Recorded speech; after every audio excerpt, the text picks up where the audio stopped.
টংলা উচ্চতৰ মাধ্যমিক বিদ্যালয়ৰ খেলপথাৰত কেইবাহাজাৰ বিজাৰ UPPLৰ সমৰ্থকৰ অংশগ্ৰহণেৰে ভেৰগাঁও জিলা UPPLৰ শান্তি সমন্বয়ৰ যাত্ৰাৰ সন্দৰ্ভত প্ৰাক্তন BTR প্ৰধান প্ৰমোদ বড়োৰ বক্তব্যত কি ক'লে?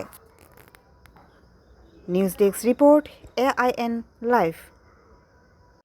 আৰু সমষ্টিয়ে এটা ৰেলী আমাৰ কাৰ্যসূচী আছিলে। আমি কেইদিনমান আগতে ভিজিট কৰিলোঁ, আজি টংলাত কৰিছোঁ। তেনেকুৱা আমাৰ ৰেলীবিলাক বা বিভিন্ন কাৰ্যসূচী চলি আছে।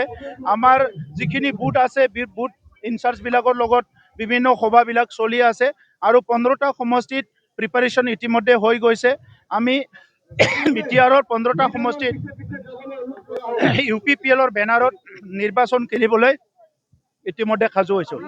এলায়েন্সৰ কথাটো চলি আছে বিভিন্ন দল সংগঠনৰ লগত, কিন্তু UPPL যিহেতু BTR অঞ্চলৰ পাৰ্টি, আমি BTR অঞ্চলত আমাৰ গোটেইকেইটা বুথ, গোটেইকেইটা প্ৰাইমাৰী আছে, ইয়াত আমি কাম কৰি আছোঁ। গতিকে প্ৰায়ৰিটিটো আমাৰ BTR অঞ্চল আৰু 15টা সমষ্টিতে আমাৰ প্ৰিপাৰেশ্যন চলি আছে, আলোচনা চলি আছে। ইয়াৰ কাৰণে হয়তো আৰু কেইদিনমান লাগিব। ইয়াৰ পিছত আপোনালোকে গম পাব আমি অকলে খেলিম না কাৰোবাৰ লগত লগ লাগি খেলিম। চবৰ লগতো লিডাৰবিলাকৰ লগত কথা বাৰ্তা চলি থাকে। যেতিয়া ৰাজনীতি কৰিব, সমাজৰ কাম কৰিব লগত চবৰ লগতো কথা পাতিব লাগিব। আৰু মই যোৱা 5টা বছৰ যিহেতু কাউন্সিলত আছিলোঁ, NDA চৰকাৰ আছিলে, গতিকে মুখ্যমন্ত্ৰী, গৃহমন্ত্ৰী চবৰ লগতো কথা পাতি থাকোঁ। আৰু সেই কথাটো অসমৰ স্বাৰ্থত, বড়োলেণ্ড অঞ্চলৰ 35 লাখ জনসাধাৰণৰ স্বাৰ্থতে আমি কথাবিলাক পাতি থাকোঁ। আপোনালোকে দেখিছে, নিউজ বজাই আছে, শ্ৰীৰামপুৰত চেণ্ডিকেট আৰম্ভ হৈছে, গৰুৰ চেণ্ডিকেট আৰম্ভ হৈছে, বিভিন্ন চেণ্ডিকেট আৰম্ভ হৈছে। বড়োলেণ্ডত আকৌ আৰ্মি মাতিব লগা হৈছে, CRP মাতিব লগা হৈছে। আপোনালোকে দেখা পাইছে 5টা বছৰতো UPPLৰ সময়ত নাছিলে, ইমান শান্তিৰে আছিলে। আপোনালোকেতো চবে দেখিবলৈ পাইছে। আপোনালোকে ইনকুৱাৰী কৰক।